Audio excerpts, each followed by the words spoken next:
পুষ্টিজনিত রোগ অর্থাৎ পুষ্টির অভাবে সৃষ্ট রোগ ভারতের ছাগল পালনের ক্ষেত্রে একটি গুরুতর সমস্যা।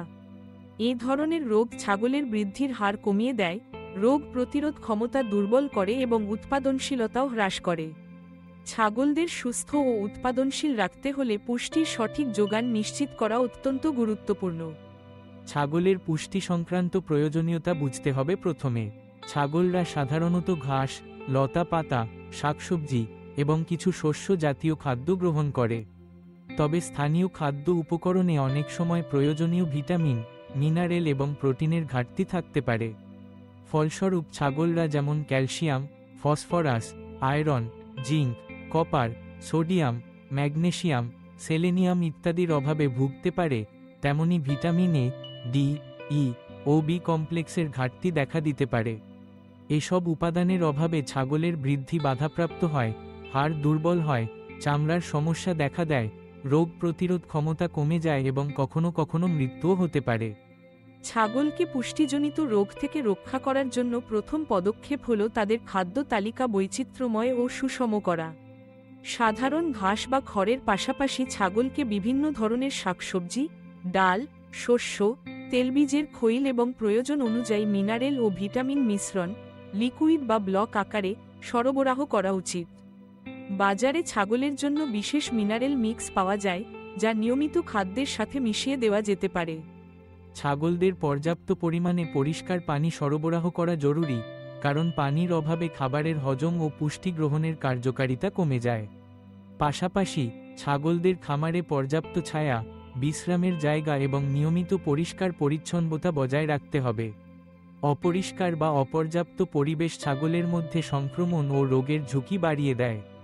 ছাগলের খাদ্য তালিকায় প্রোটিনের উৎস যেমন ডাল, সয়াবিনের খৈল, মুগ ডাল, গমের ভুসি এবং সময় সময় পশুখাদ্য যুক্ত করা যেতে পারে। ক্যালসিয়াম ও ফসফরাসের জন্য চুন, ডি ক্যালসিয়াম ফসফেট বা বিশেষ পশু খাদ্য ব্যবহার করা যেতে পারে। আয়রন, জিঙ্ক, কপার ইত্যাদির জন্য মাংসবহুল সবজি যেমন পালং শাক, কলাই শাক অথবা মিনারেল ব্লক দেওয়া যেতে পারে। গর্ভবতী ছাগল, বাচ্চা ছাগল এবং দুগ্ধদানকারী ছাগলের জন্য আলাদা পুষ্টি পরিকল্পনা প্রয়োজন। তাদের জন্য বাড়তি প্রোটিন, মিনারেল এবং ভিটামিনের ব্যবস্থা করতে হবে। বাচ্চা ছাগলদের জন্য প্রথম 6-8 সপ্তাহ মায়ের দুধ অত্যন্ত গুরুত্বপূর্ণ। এরপর ধাপে ধাপে শুষ্ক খাবার ও মিনারেল মিক্স দেওয়া যেতে পারে। সময়ের সাথে ছাগলদের স্বাস্থ্য পর্যবেক্ষণ করা জরুরি।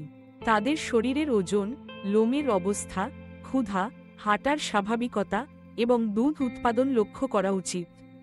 যদি দেখা যায় ছাগল দুর্বল হয়ে যাচ্ছে, চামড়ার সমস্যা দেখা দিয়েছে, হাঁটা অসুবিধা হচ্ছে বা দুধ কমে গেছে, তাহলে দ্রুত পশু চিকিৎসকের পরামর্শ নিতে হবে। অনেক সময় পুষ্টির অভাবে চোখের সমস্যা, হাড়ের বিকৃতি বা স্নায়বিক সমস্যা দেখা দেয়। পরিশেষে, পুষ্টিজনিত সমস্যার আশঙ্কা কমাতে ছাগলের খাদ্য তালিকায় বৈচিত্র্য, পর্যাপ্ত মিনারেল ও ভিটামিন এবং নিয়মিত পশু চিকিৎসকের পরামর্শ অত্যাবশ্যক।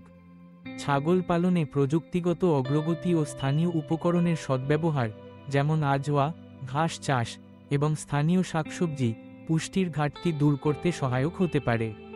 ছাগল পালনকারীদের উচিত নিয়মিত প্রশিক্ষণ ও সচেতনতা বাড়ানো, যাতে তারা ছাগলের খাদ্য, পুষ্টি এবং রোগ প্রতিরোধে কার্যকর ভূমিকা রাখতে পারে।